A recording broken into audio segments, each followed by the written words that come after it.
Ini pertanyaan bagus ini buat pondok ini. Bolehkah saya minta keringanan biaya anak? Ini pertanyaan bagus buat pondok. Sekarang kepada yang bertanya dan kepada ikhwan yang lain, saya ingin jelaskan. Pondok ini butuh biaya. Untuk kelangsungan pondok ini butuh biaya. Kadang-kadang ketika pondok menetapkan bayaran, apakah itu uang pangkal, apakah itu SPP atau yang lainnya, itu kadang-kadang orang berusaha bagaimana menawar supaya mendapatkan keringanan atau kalau bisa gratis menjanan. Dipikir guru-guru ini malaikat semuanya, nggak perlu makan, nggak perlu minum, bahkan mungkin anaknya dipikir malaikat juga, karena biaya itu untuk siapa? Untuk anaknya makan, anaknya minum.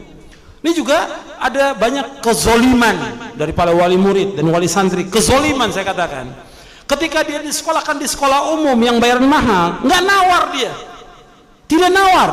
Ketika disekolahkan sekolah umum, kenapa dia nggak nawar?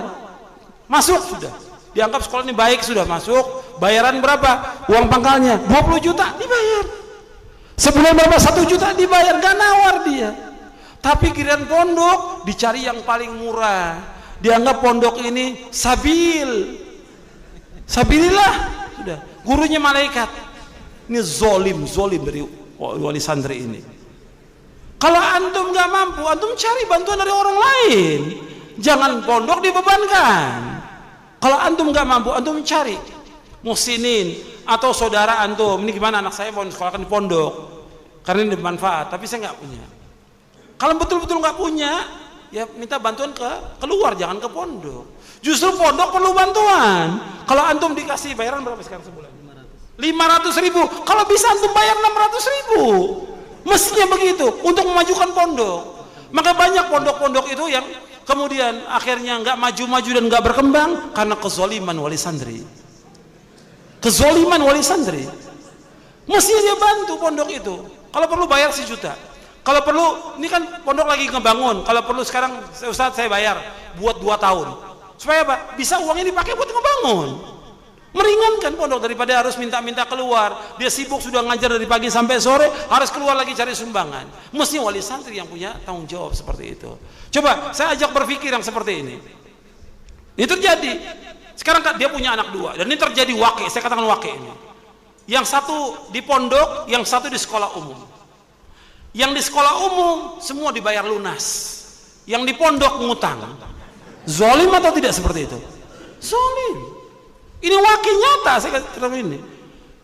Saya berapa kali ke pondok-pondok, saya lihat gimana, Ustaz saya buat pembangunan nggak ada. Coba sekarang saya lihat bayarannya. Bayarannya ini banyak yang nunggak Ustaz, minta tagih. Kalau tidak kasih hukuman, tidak boleh masuk lagi atau dipecat anaknya. Ketika ditagih pada bayar semuanya, alhamdulillah berjalan lancar pondok itu lagi. Di beberapa tempat ini, yang saya lihat beberapa tempat. Karena mudir pesantren ngadu, Ustaz gimana solusinya? Solusinya tagih. Solusinya tagih. Kalau dia tidak, diskor anaknya. Yang salah bapaknya, kalau anaknya skor, ya sebagai hukuman bapaknya bertanggung jawab. Kalau tidak, dipecat. Dia yang harus nyari dana, bagaimana supaya untuk makannya anaknya, masa guru juga yang harus bayarkan? Anak 500.000 bayar untuk makannya dia, masa guru yang harus bayarkan? Kan nggak benar. Justru bagaimana kita tahu secara baik kepada pondok ini supaya lebih maju, supaya lebih berkembang. Kalau giliran pondok menetapkan uang pangkal mesti ditawar. Tapi kalau sekolah lain ya, yang anak itu tidak nginap, uang pangkal 20 juta dibayar. Mana dia?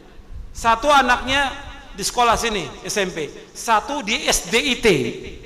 Yang di SDIT uang pangkalnya 20 juta, ada 15 juta. Bayarannya sebulan 600.000, dibayar cash. Tapi giliran pondok ngutang.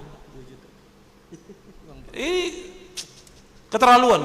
Cobalah antum kasih tahu kepada yang lain untuk ini. Kalau antum nggak mampu ya cari muhsinin. Jangan bebankan kepada guru, jangan bebankan kepada pondok. Justru pondok harus dibantu. Jadi banyak ini perlu dijelaskan memang kepada kaum muslimin dan kaum muslimat juga, wali-wali santri, dijelaskan. Bukannya kejam, kadang-kadang waduh pondok kejam, bukannya kejam.